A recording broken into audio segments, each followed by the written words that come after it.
না না এই সাইডে কি বলা আছে আপনি এদিকে আসুন। না না এক মিনিট আপনি এক মিনিট আসুন এদিকে আসুন এদিকে আসুন এদিকে আসুন এই সাইডে কি আপনি আপনার নাম বলুন এক মিনিট আপনি আপনার নাম বলুন না আপনি আপনার নাম বলতে হবে আপনি আপনার নাম বলুন তোমার থেকে শিখতে হবে আমাকে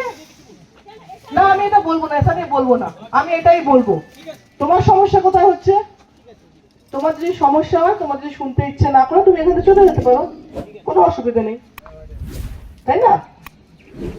তুমি এই দলের মধ্যে বিরোধ তৈরি করার চেষ্টা করার একজন মনে হচ্ছে তাই জন্য এরকম ভাবে বলবে তোমার প্রবলেম হচ্ছে এগুলো শুনতে সত্যি কথাগুলো ঠিক কথাগুলো শুনতে তোমার সমস্যা হচ্ছে এসআইআর তুমি জেনে নিয়েছি যে এসআই ফিল আপ হয়ে গেছে ফর্ম এদেরকে দেওয়া যার কি বলার আছে এসআই নিয়ে তুমি কি বলতে চাও এসআই নিয়ে বলো এই রকম ছেলেরাই বিরোধীদের তৈরি করে ওর সমস্যা হচ্ছে এতক্ষণ ধরে ঠিক কথাগুলো ওদের শুনতে অসুবিধা হয়